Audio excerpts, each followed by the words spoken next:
"You're not welcome this Easter," my mother whispered. "Cool," I replied. "Then don't expect another dime of my $9,800. I tapped my phone and quietly cut their electricity, water, and internet.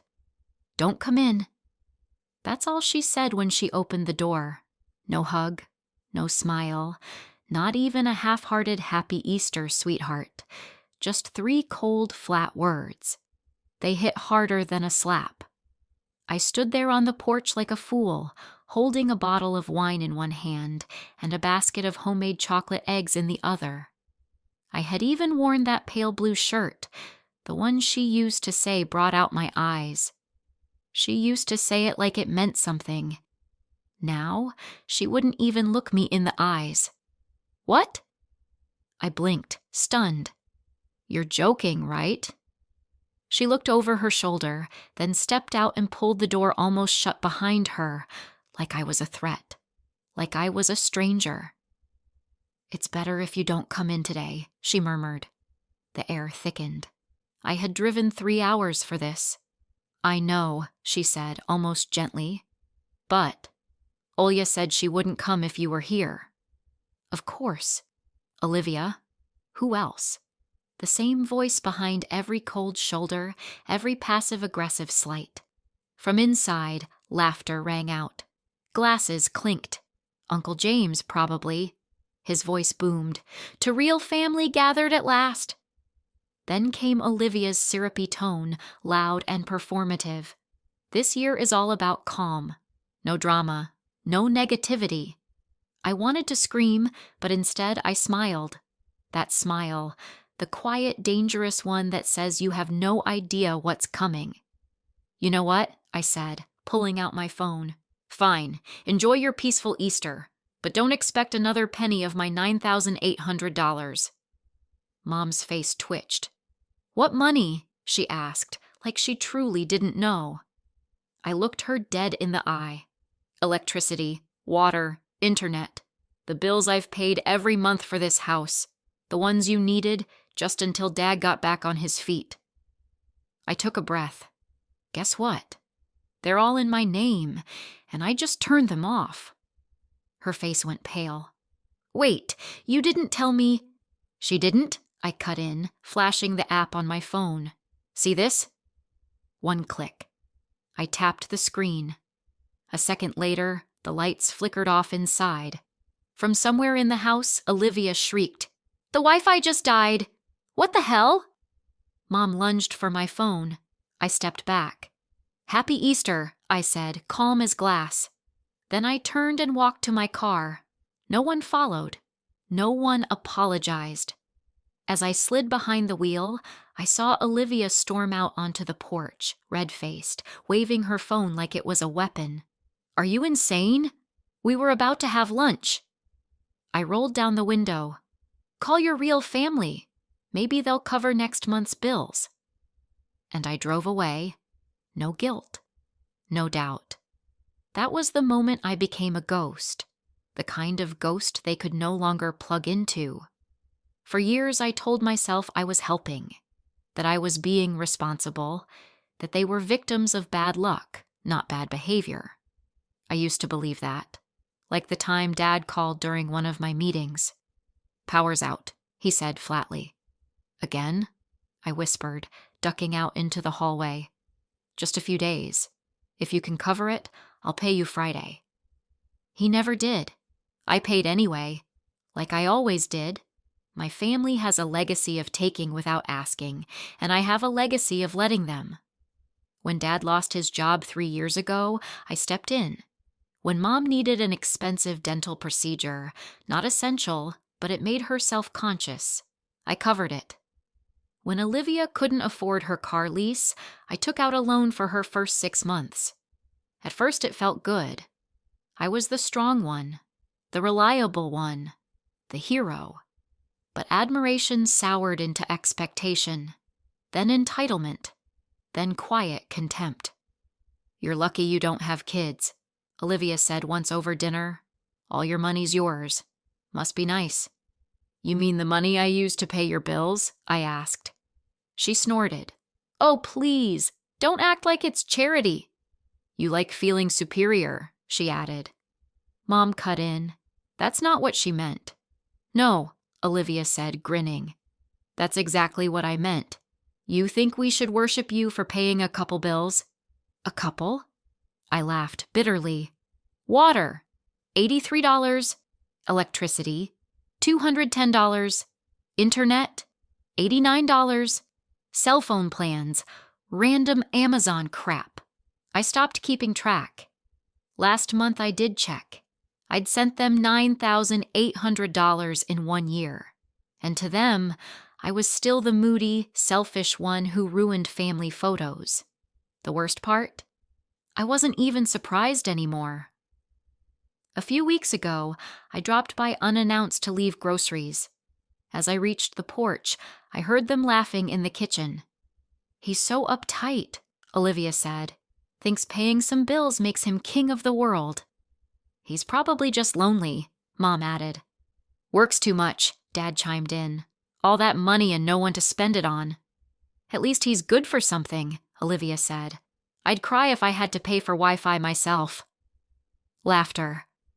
I stood there with bags in hand, frozen, unseen. I left without knocking. That night, I canceled Netflix and Disney+. The next day, Olivia texted, Wi-Fi's weird. You forget to pay again? I didn't reply, but the final blow came 2 months ago when I checked my bank account. Apple Pay charges I didn't recognize. A MacBook, a wellness retreat, designer clothes, all charged to a card I once gave Mom for emergencies. That card is gone now. Like the money, like the patience, like the person I used to be. I called her the moment I saw the charge. You bought a MacBook? Oh, it's for Olivia. She needed it for work. And the retreat? She was going through a rough patch. She cried every night. With my money? Silence. Then soft, calculated, you make more than all of us combined. So, it's not like you can't afford it. I hung up. No goodbye. For days I turned it over in my mind. Was it worth confronting them? Would they even hear me? Then I remembered Thanksgiving. Olivia, carving the turkey like she owned it all. We all have our roles. Mine is to be awesome. Yours is to pay for the turkey. Everyone laughed. I laughed too, tight-lipped, stomach twisting. I swallowed it then. But now, even the smell of turkey made my jaw clench. Easter was supposed to be our annual charade, fake smiles, stale affection, empty rituals. I bought gifts for the kids, cleared my calendar, made brunch reservations. And then, a text from Mom. Hey, sweetie, don't forget to pay the utilities before the weekend. Olivia's hosting the egg hunt at our place. I didn't reply. I just paid. $385. Like always. Like clockwork. No thanks. Just expectation. And then Easter came. I showed up with a bottle of cochignala and a basket of handmade chocolate. The door opened. You're not welcome this Easter, Mom said. Olivia's voice chimed from behind her, dripping with sugar and venom. Honestly, it's so much lighter without the scowl. Let's keep it drama-free this year. They wanted lightness? I gave them darkness. No electricity, no water, no internet. I sat in my car across the street and watched as the house dimmed, flickered, died. The porch light gave a final gasp and winked out. The sprinklers froze mid-spin. 5 minutes later, Olivia stormed outside, phone clutched like a blade. What did you do? I rolled down the window. Enjoy Easter, like you wanted, without me. Then I drove off, finally realizing sometimes healing requires severing the nerve. I didn't even make it home before the calls started. First Mom, then Dad, then Olivia, again and again, buzzing my phone until it trembled in my pocket like it was possessed. I ignored them all until one message from Dad made me laugh out loud. Are you being overly dramatic? Go fix it.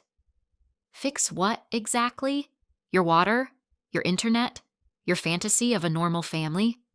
Thanks, Dad. They showed up 2 hours later, pounding on my front door. I stayed still. Let them knock. Let them yell. Let them feel for once.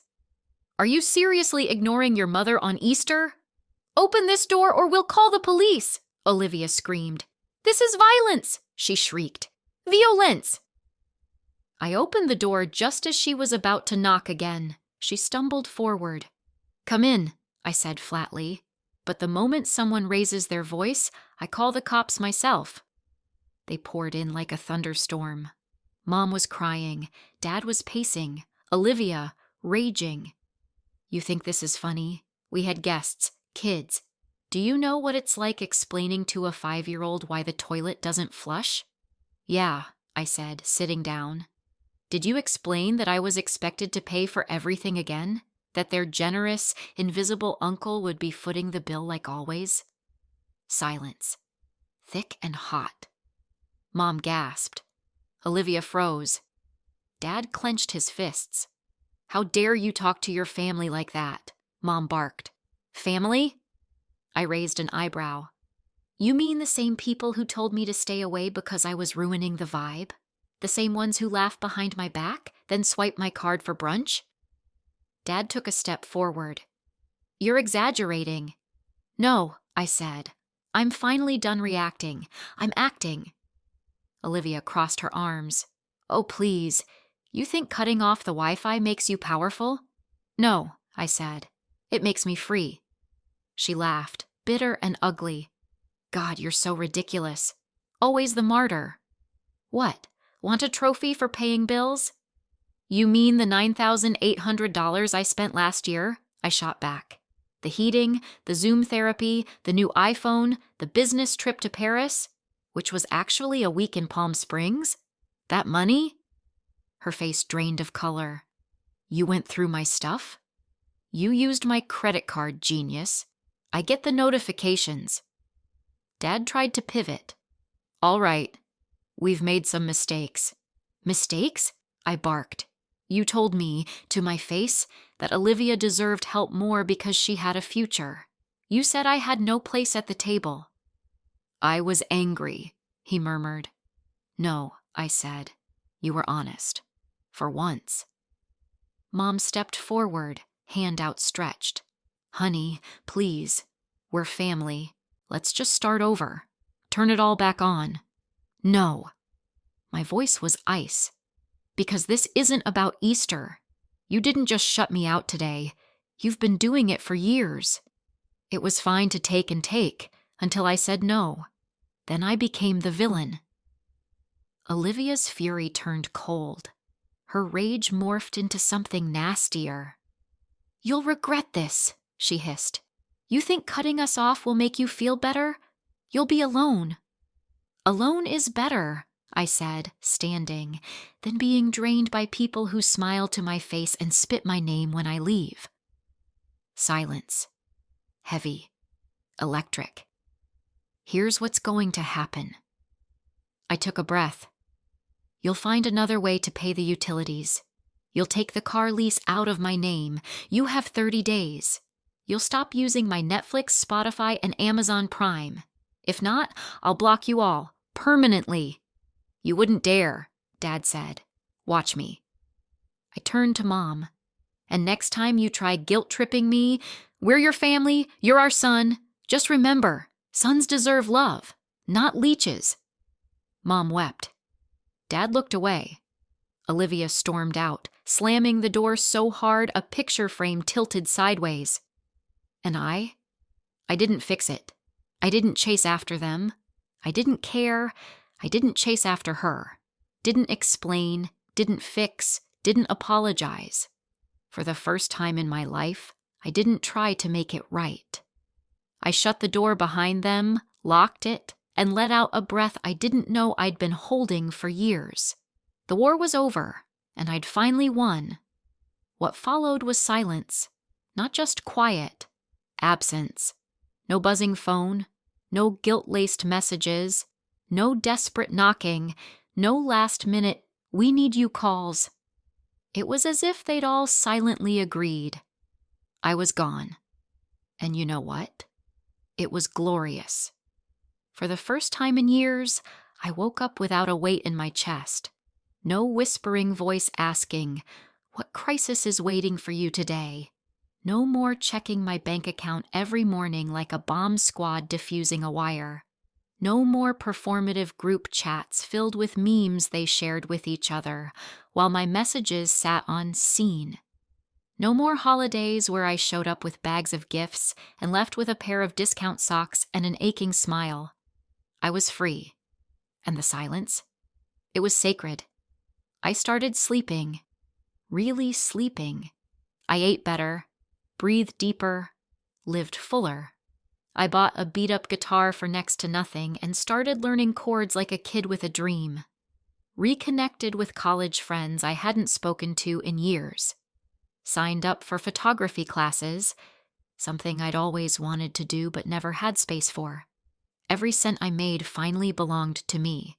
My rent, my groceries, my future. At first it felt selfish, then fair, then right. A week later, Olivia posted an Instagram story, black background, white text, classic cry for attention aesthetic. Some people leave you when you need them most, but God sees everything. Karma is real. I didn't reply. I took a screenshot and laughed. A few days later, my dad called, 5 times. Then a voicemail. "Your mom's upset. Olivia's thinking of selling the car. I don't know why you're doing this. It's gone too far. We're family. Call us." I didn't. Instead, I emailed Olivia the paperwork to transfer the lease out of my name. Subject line, "Please." And then came the surprise. Kelly, my cousin's wife, texted me. She'd been there that Easter, standing quietly in the corner while Olivia raged and Mom clutched her chest like I'd just pulled the plug on her life support. Kelly messaged me late at night. "I know this may sound strange, but thank you. I've never seen anyone in that family stand up for themselves like that. Honestly, it made me realize a lot. You didn't deserve what they did. I hope you're doing okay." I stared at the screen for a long time. Someone saw it. Someone finally saw me. I replied, "I'm doing better than okay, for the first time in a long, long time. But peace never lasts long in my family." 2 weeks later, I got home to find a letter taped to my apartment door. No return address, just a handwritten note from my mom. The first line, "We raised you better than that." The last question mark, "You'll always be our son, even if you've forgotten what that means." I folded it, tossed it in the trash, and went out for tacos. Because here's the thing, and they'll never understand this. I haven't forgotten what family means. They never knew. They thought love was control, that money meant loyalty, that silence equaled agreement, that self-sacrifice proved devotion. But I've been learning. Now I walk into my apartment and it's quiet, not because I'm not wanted, but because I want that quiet. I light a candle, put on music, sit by the window and breathe. No one's waiting for me to solve a problem. No one's texting last-minute favors or pretending I don't exist until the next emergency. And for the first time in forever, I don't feel like someone's backup plan. I feel like the protagonist in my own damn life. And the most shocking part? The world didn't end when I finally said enough. The sky didn't shatter. No lightning bolts of regret. Just silence and freedom. And for someone who spent their entire life trying to be the good son, that silence, that calm, sacred stillness was everything. Not empty, just peaceful. Not lonely, just quiet. The kind of quiet where your own voice returns to you. The one you buried under duty and shame and endless yeses. For years, I'd wake up and tally my tasks. Mom needs $300 for the gas bill. Olivia's debit card froze. She can't miss the concert. Dad's credit payment's due and it'll ruin his credit score if I don't step in. Every yes shrank me. They didn't ask, they expected. They didn't thank me. They joked. And I'm done shrinking. They didn't see me. They used me. And I let them. Because somewhere along the way, I convinced myself that love meant sacrifice, that suffocating for someone else was noble, that being needed was the same as being wanted, but it's not. Being used is not being loved. It took one slammed door and a cut power line to finally understand that. After Easter, everything stopped. No more frantic messages, no more veiled threats dressed as pleas, no more guilt bombs wrapped in pastel ribbons. It was like I'd died, and they were just too polite to say it out loud. And yet, in that ghost silence, something came alive. For the first time, I saw my life clearly, without noise, without debt, without duty. I started asking questions no one ever let me ask before. What do I want? Who am I when I'm not saving anyone? What happens if I stop being their lifeline? You know what I found? Breath, space, joy. I learned to cook real meals, not just cereal eaten over the sink, sprinkled with shame. Saturday mornings, I started going to local music meetups. I picked up writing again, short stories, poetry. Turns out, there was a whole person hiding underneath all that guilt. Someone creative, someone soft, someone real. And then, one night, a week after I cut them off, I ran into Rachel, a girl I knew from college, at a bookstore. She looked lighter, clearer, like someone who'd taken her own life back. We grabbed coffee, talked for hours, and at one point she asked, "Are you still close with your family?" I hesitated, and then, for the first time, said it without flinching. "No, I cut them off." She blinked, then smiled. "Good." I laughed, startled. Most people look at me like I just confessed to arson. She shrugged. Most people don't know what it's like to be the family's doormat. We talked about boundaries, about choosing peace over performance, about walking away without apologizing for needing air. That night, walking home, I realized something. I'm not broken. I'm rebuilding. And for once, I'm doing it without them. And that's more than okay. Weeks turned into months. I started noticing the little things, the ones that used to slip past me. I didn't flinch when the phone rang. I didn't hold my breath before checking my bank account. I no longer stalked Olivia's socials, waiting for the next veiled jab. And one day, I caught myself laughing, really laughing, at a stupid meme someone sent me. And it hit me like sunlight breaking through a storm. I'm happy. Not because anything miraculous happened, but because nothing's draining me anymore. Because for the first time in years, I wasn't someone's emotional pack mule. I was just me, alive, awake, free. Then came the final twist, a voicemail from my mom. Her voice soft, trembling, wrapped in something like regret. "Hey, sweetie, I just hope you're okay. Olivia's not doing well. Things are different here without you. I know you're angry. I know we messed up. But you're still our son. We love you. I miss you." I listened to it twice, and for the first time, I didn't cry. I didn't ache. I didn't feel pulled back or torn or guilty. I just felt done. And it wasn't cold. It was warm, like stepping out into sunlight after years of living in someone else's shadow. Here's what I know now. Saying no isn't cruelty. Setting boundaries isn't betrayal. Choosing yourself isn't selfish. Walking away, even from family, isn't the end. It's the beginning. Even if my name's now a whispered curse at their dinner table, even if they rewrite history to make me the villain, ungrateful, cold, heartless. Let them. They are no longer in my life, and my life, finally, is mine. So if you're reading this, and you're tired of always being the one who gives, forgives, absorbs the punches, and smiles through the bruises, let me be your proof. You can stop. You can walk away. You can choose you. And if they ever tell you you're not welcome, say, I didn't come to be welcomed. I came to stop bleeding. Then straighten your spine, walk out the door, and don't look back. Because the world isn't what they hand you. It's what you reclaim for yourself the moment you say, enough. Second story, Jessica's Empire.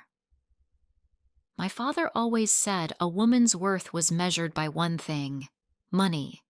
And the day I left that house, he made sure I understood just how worthless he thought I was. Here's $100, he sneered, tossing the bills at my feet as if they were nothing more than trash. That's all a failure like you deserves. I was 22, freshly graduated with an engineering degree, yet my parents didn't even bother to show up for the ceremony.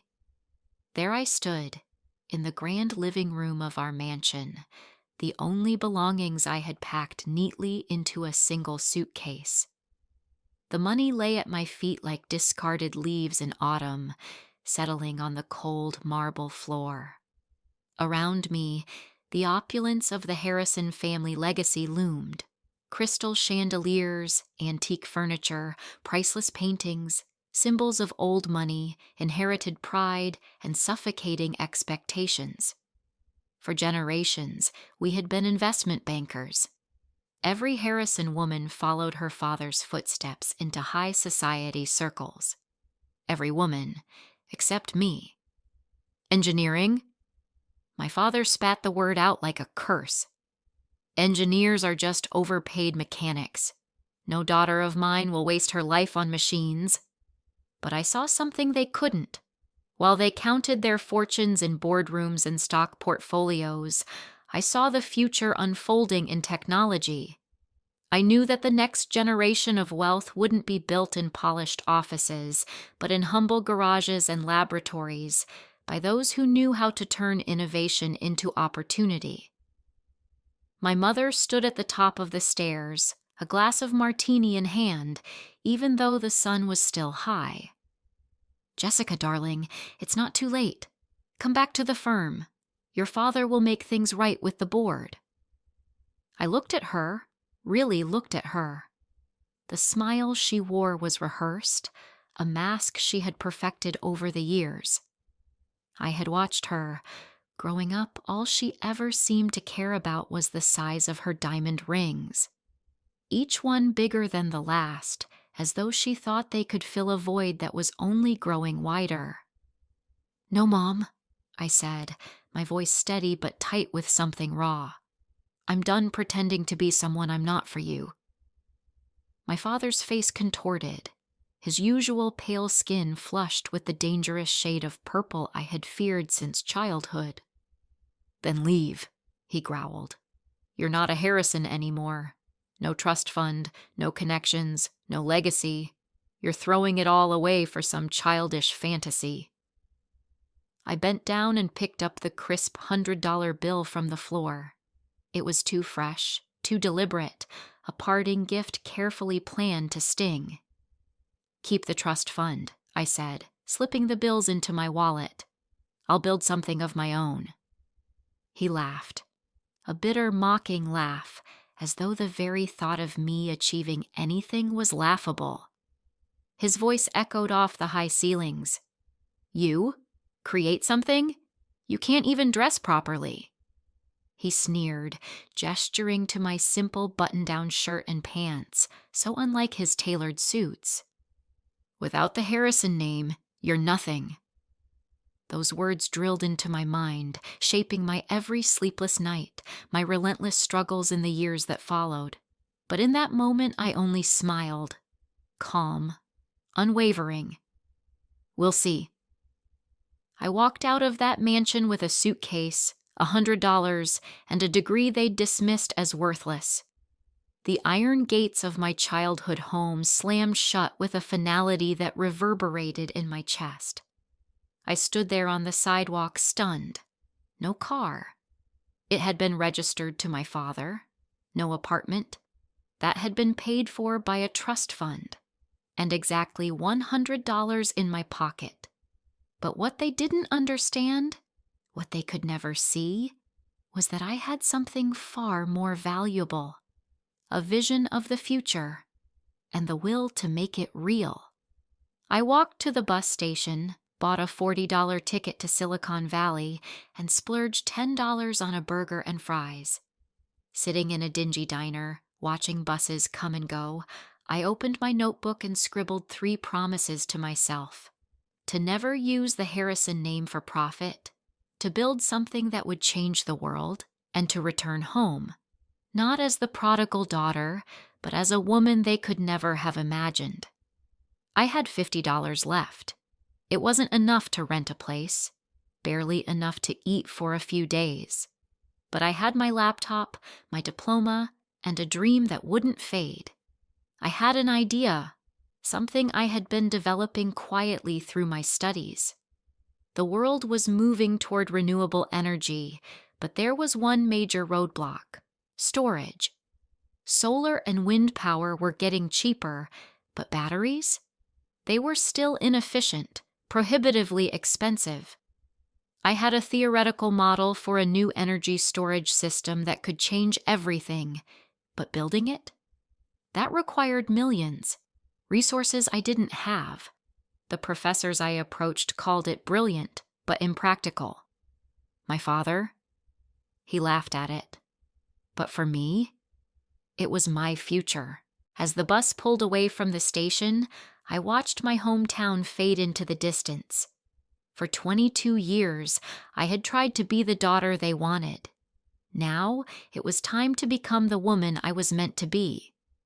I didn't know it then, but with $100 in my pocket, this would be the beginning of a journey that would shake the energy industry to its core. In 10 years, I would build a company worth billions, change the way the world stored and used energy, and return, not as the failure they thought I was, but as the woman they could never have imagined. But before any of that, I had to survive in Silicon Valley with nothing but $50 and a dream that refused to let go. Silicon Valley, however, wasn't the shiny paradise I had imagined. The first night, I slept on a bench in Palo Alto Park, my laptop bag tucked under my head as a makeshift pillow, my jacket a thin shield against the night's chill. By morning, I had only $30 left, after buying a bagel and coffee to stave off hunger. But I knew something they didn't. I knew that money didn't define me. I wasn't running from my past. I was running toward my future. Then, this coffee shop, it changed everything. I had become a regular, spending hours nursing a single cup of coffee while using their Wi-Fi to fine-tune my ideas. Then Maya, the barista, noticed me. "You're gonna get ripped off if you sleep outside," she said one day, glancing at the corner where I usually sat. Her name was Maya. Instead of booting me out like most would, she offered me a deal. Fix their broken coffee machine, and in exchange, I could crash in their pantry after hours. The pantry was hardly a room, but it was warm, and it had space for my dreams. I fixed the coffee machine in 20 minutes. The owner was so impressed, he offered me a part-time gig fixing appliances. Now I had a roof over my head and an income. Granted, it was a pantry full of coffee beans and paper cups. But it was mine, and it was a start. By day, I worked at the coffee shop, and by night, I huddled over my sketches, finishing the energy storage system I'd been obsessing over for months. I used the shop's Wi-Fi to research patents and tech trends, and Maya would sometimes bring me leftover pastries, peering at my drawings with curiosity. Her questions, though simple, helped me refine my thoughts in ways I hadn't expected. "So you're inventing a better battery?" she asked one night. I shook my head. "Not a battery," I replied, rolling up the sketch paper to reveal my diagrams. "Batteries are inefficient. My system uses a new molecular structure that stores energy almost perfectly at nearly 100% efficiency." She studied the drawings, intrigued. "And why doesn't anyone else do it?" I grinned. "Because it's considered theoretically impossible, but I think I've found a way." 3 months of coffee shop life had saved enough for me to rent a tiny room in a house shared with 5 other aspiring tech visionaries. It wasn't much, just a desk, a bed, and walls that echoed with the dreams of others. But it was mine, and it was where my future began to take shape. I moonlighted as a technical consultant for local startups, helping solve their engineering problems. That's how I met David Chin. "Your solutions saved us months of work," David said after I helped his startup with a major hardware failure. "What else are you working on?" I hesitated, unsure if I should take the leap. But something about the way he looked at me made me decide to show him my energy storage designs. He studied my technical sketches for what felt like an eternity, then looked up, his expression unreadable. "This could change everything," he said slowly, "but you need serious funding for a prototype." "I know," I said, keeping my voice steady. I didn't mention the trust fund, the family money I had walked away from. That was a life I would never return to. David turned out to be more than just a client. He connected me with Dr. Sarah Wong, a molecular engineering expert at Stanford. For 6 grueling hours, she interrogated me about my designs, poking holes in the theories with clinical precision. "It's ambitious," she said finally. "Maybe even impossible. But if it works—" She trailed off, her voice thick with the weight of what could be. "I have connections at the Energy Research Center at Berkeley. Want to work in their labs?" My heart raced. "Yes," I said, my voice barely a whisper. "I want to." For the next year, I was pulled in 4 directions at once. I fixed equipment in the coffee shop, consulted for startups in the afternoons, did research at Berkeley Labs in the evenings, and spent my nights perfecting my blueprints. I was running on pure energy and stubbornness, existing on little sleep and less food. But then, one night, it happened. At 3 a.m. in the sterile, cold lab at Berkeley, I was testing yet another molecular structure, hoping for the breakthrough I'd been chasing. The results came back, and I ran the tests again and again. I couldn't believe my eyes. It worked. The prototype stored energy at 98.7% efficiency, near perfect transmission. What had been considered impossible was now a reality. Dr. Wong, still skeptical, double-checked the numbers herself. She didn't speak for a moment, simply stared at the data. When she finally looked up, her voice was full of awe. "This isn't just a breakthrough. This is a revolution." A week later, I sat in meetings with 3 major venture capital firms. David helped me prepare, while Maya, who had become my rock, practiced my answers with me every night, asking me the toughest questions until I could answer them without hesitation. The first 2 firms turned me down. "Brilliant, but too risky," they said. Then came the third. Alexandra Martinez, the lead partner at Quantum Ventures, leaned back in her chair studying me. "Your technology could revolutionize energy storage," she said. "But why should we trust a 23-year-old rookie?"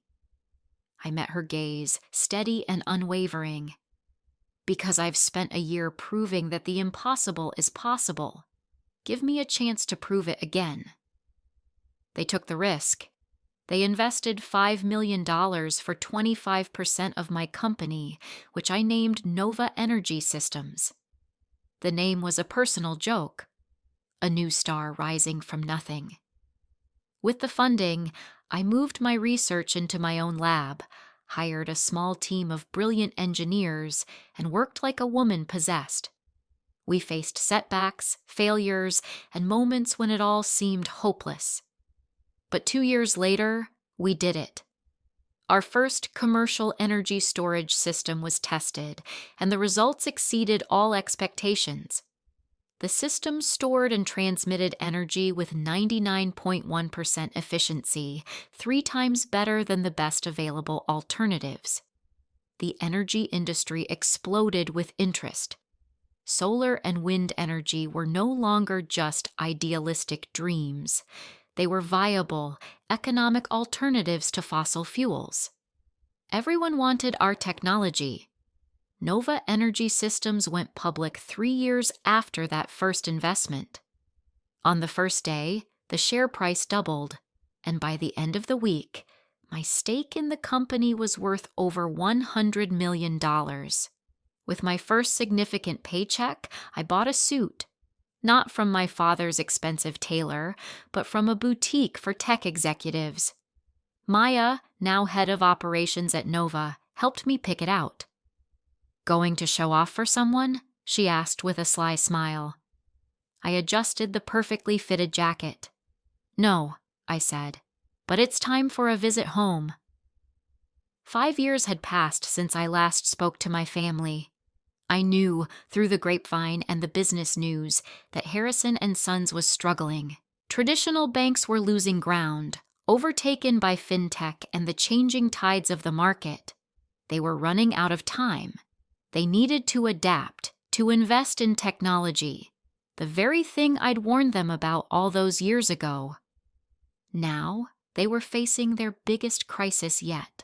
A hostile takeover attempt by a mysterious tech investment firm.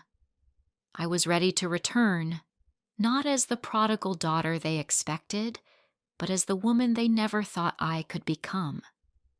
They didn't know that Digital Horizon Capital, this mysterious firm, was a subsidiary of Nova Energy Systems, my company. I booked my ticket home, the $100 million in my account, a stark contrast to the $100 I left with. But I wasn't coming back to settle old scores or to gloat. I was coming back to take what was mine, to buy the company that had deemed me worthless.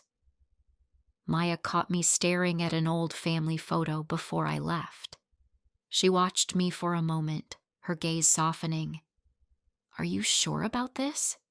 she asked, her voice a mixture of concern and understanding. I put the photo away without answering. They'd taught me that money was the only measure of value, that wealth defined who you were. Now it was time to show them where I stood. I had no idea how my return would shake the Harrison family to its very core, how revenge would be more satisfying and complicated than I had imagined. But I was about to find out. Harrison and Sons headquarters hadn't changed. The same imposing limestone facade, the same gold letters shining arrogantly in the sunlight, the same air of old money and unchecked pride. But this time, when I walked through the front door, it wasn't as the lost daughter, they didn't even recognize me, but as the head of a company with enough power to absorb them. "Ms. Harrison, here for a meeting with the board." The secretary didn't know who I was. She ushered me up to the top floor without a second glance. The boardroom was just as I remembered it. Dark wood paneling, portraits of past chairmen lining the walls, the family crest looming above the fireplace. As a child, I'd played under this very table, listening to my father make ruthless deals and destroy his competitors. Now I sat at the head of the table. They came in one by one, the council members, the old-timers, the family loyalists, and then, finally, my father. His presence still commanded the room, but now it carried a weight of weariness, stress, and a decline he could no longer hide. He didn't recognize me at first. His gaze slid over me, his mind far away as he sat down. "Good morning," I said, my voice calm. "I'm here from Digital Horizon Capital to discuss our offer to buy Harrison and Sons." "We're not interested in a takeover from some tech upstart," my father cut in, still not looking at me closely, his voice dripping with disdain. "Harrison and Sons has stood for 150 years, and—" "It'll fall apart in 5 if you don't change," I interrupted, my patience fraying. The neutral tone dropped from my voice, replaced by a sharpness that sent a chill around the room. "Right, father." A profound silence descended. My father's face drained of color as recognition hit him like a wave. "Jessica." "Hi, Dad." "Miss me?" I couldn't resist. Mr. Peterson, the oldest board member, exhaled sharply, his voice barely a whisper. "Little Jessica Harrison." "Jessica Blake now," I corrected him, the weight of the name change settling in the air. "And I'm here to discuss the future of this company." My father's shock quickly twisted into rage. "Is this some kind of trick? You work for Digital Horizon?" I smiled, almost savoring the moment. "No, father," I said softly. "I own Digital Horizon. It's part of Nova Energy Systems.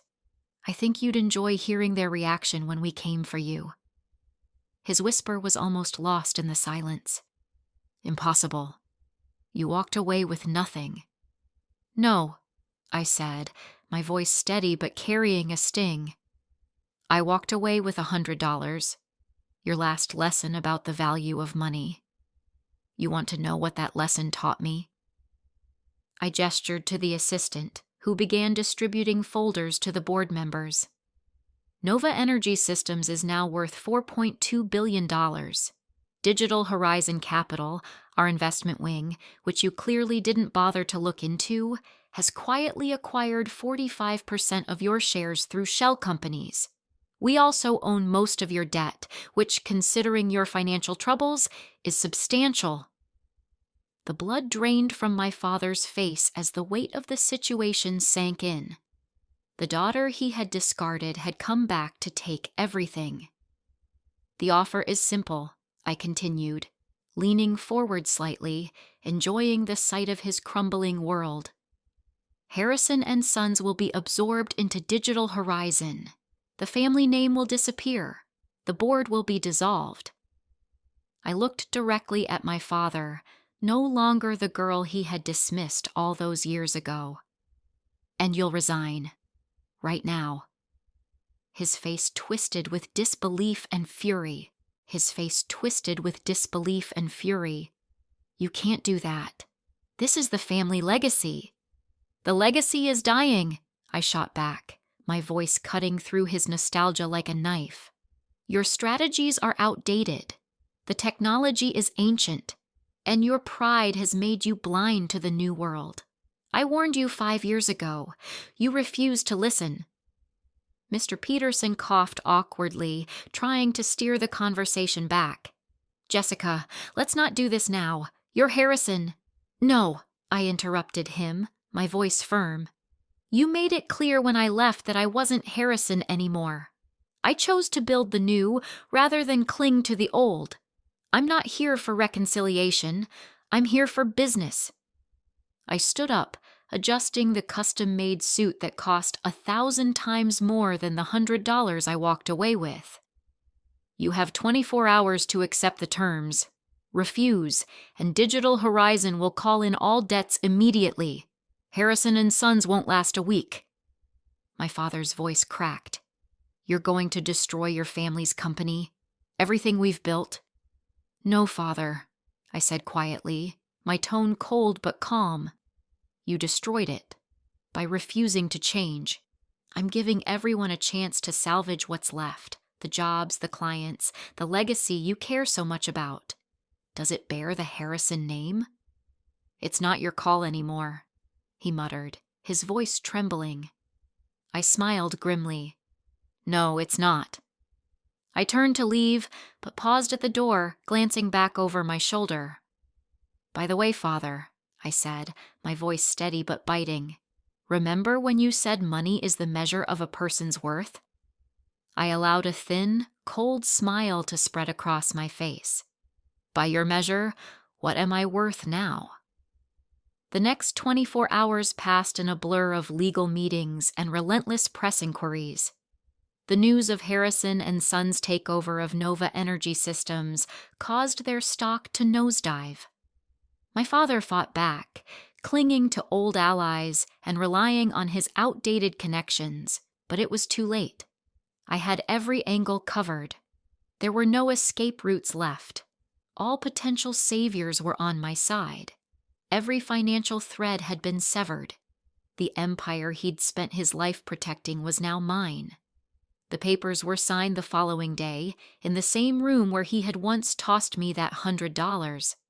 As the lawyers wrapped up the formalities, my father walked over, his steps slow and hesitant. He looked older now, worn and beaten, but there was something in his eyes, respect or perhaps humility. You planned this, he said quietly, almost with awe. No, Father, I replied, my voice low and firm. You planned it when you decided my dreams were worthless. I just built something better than you could ever have imagined. He nodded, a fleeting gesture of acceptance. And now you're going to destroy everything, all for revenge? I locked eyes with him, the years of bitterness fading into something far colder.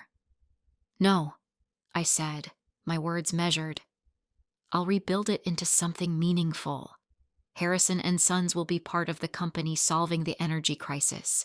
They will be the money shifters, moving capital into the future. The fact that it's no longer yours, that's just justice. I turned to leave, but his voice stopped me.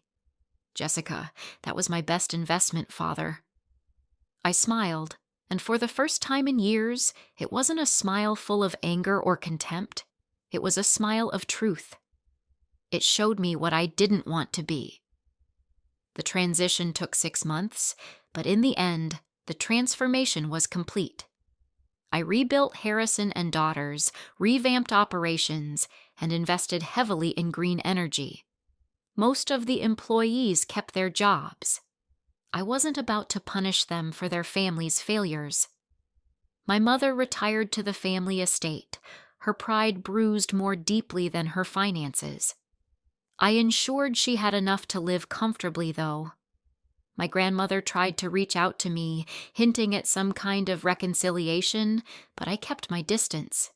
Some bridges are better left in ashes. A year later, I stood in the office of Nova Energy Systems, looking out over the sprawling expanse of Silicon Valley. Maya entered, a package in hand, her father's handwriting scrawled across the top. Inside were the same $100, the very same bills she had tossed at me 5 years ago. I left them on her desk after I signed the papers. A note was attached. You were worth more than I thought. I took the money and made my way to the coffee shop where it all began.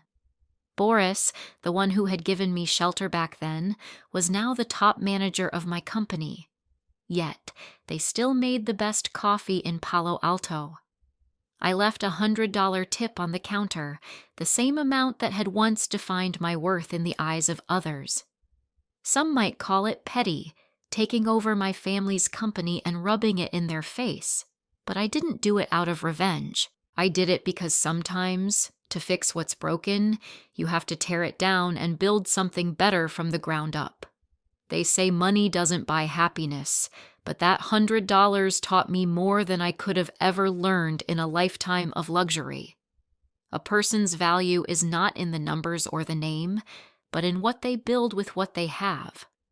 I created my empire, not because of the Harrison name, but in spite of it. The $100 I left with gave me the priceless freedom to be myself. The millions I came back with only proved I was right, and that was more valuable than any family wealth could ever be